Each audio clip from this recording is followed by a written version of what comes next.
अस्सलाम वालेकुम, नमस्कार साथियों।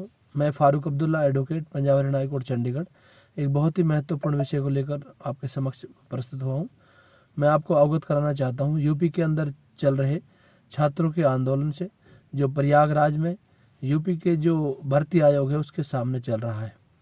कल छात्र अपनी मांग को लेकर प्रदर्शन कर रहे थे, तो बीजेपी सरकार की पुलिस ने, योगी आदित्यनाथ की पुलिस ने उन नौजवानों पर लाठीचार्ज किया।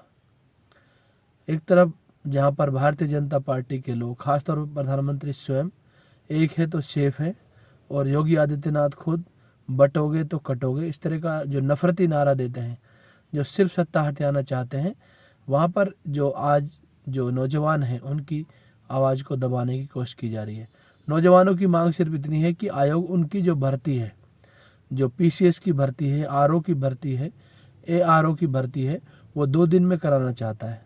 वो कहते हैं, एक तरफ तो प्रधानमंत्री जी स्वयं कहते हैं कि 1 नेशन 1 इलेक्शन की बात करते हैं, और दूसरा बीजेपी यूपी के 75 जिलों में सिर्फ 41 जिलों में भर्ती सेंटर बना कर भर्ती कराना चाहती है, पेपर कराना चाहती है।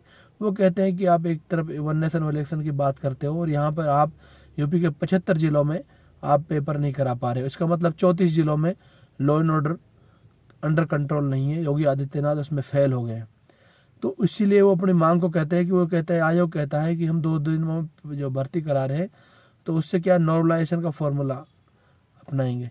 जबकि कहते हैं कि जो आर्ट्स के पेपर हैं उनमें नॉर्मलाइजेशन कैसे आप करोगे, कैसे आप तय करोगे कौन सा पेपर हार्ड है, कौन सा पेपर ईजी है।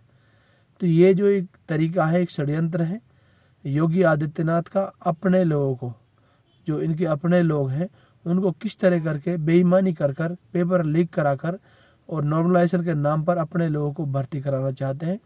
और जो बच्चे, जो गरीबों के बच्चे, जो आदिवासियों के बच्चे, जो दलितों के बच्चे, जो ओबीसी के बच्चे, जो रात दिन मेहनत कर रहे हैं, परीक्षाओं की तैयारी कर रहे हैं, उनको नॉर्मलाइजेशन के नाम पर ठगने का, उनके साथ बेईमानी करने का षड्यंत्र कर रही है। इसी को लेकर वो प्रदर्शन कर रहे हैं। जब वो प्रदर्शन कर रहे हैं तो वो नारा लगा रहे हैं कि इकट्ठे रहेंगे और न्याय मिलने तक हटेंगे नहीं, डटे रहेंगे, न्याय मिलने तक हटेंगे नहीं, एक रहेंगे और न्याय मिलने तक डटे रहेंगे।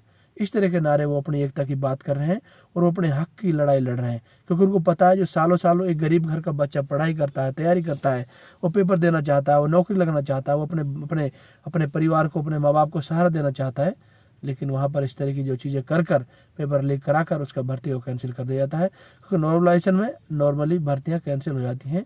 इस तरह का इसका रिकॉर्ड रहा है, और जो पास्ट एक्सपीरियंस से भी छात्रों ने जो सीखा है। जब इतने सालों से कोई पेपर की भर्ती, कोई पेपर एक ही बार में कराया जाता है, तो योगी आदित्यनाथ 2 बार में, उनका आयोग 2 बार में पेपर कराने में क्यों अड़ा हुआ है?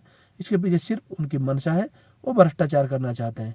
इसलिए भारतीय राष्ट्रीय कांग्रेस की तरफ से, मैं अपनी तरफ से, मैं एक वकील के नाते मैं एक इस देश का एक सभ्य और इस देश का जिम्मेदार नागरिक होने के नाते मैं जो छात्र हैं, जो प्रदर्शन कर रहे हैं, उनकी मांगों का समर्थन करता हूं और कहता हूं कि आपकी मांगें जायज़ है और आयोग को सोचना चाहिए और ये पेपर एक ही बार में कराना चाहिए।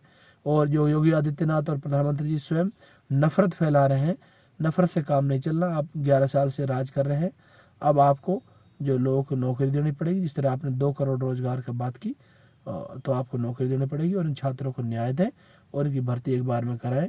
आप सबका दिल से धन्यवाद। जय हिंद, जय भारत, जय कांग्रेस।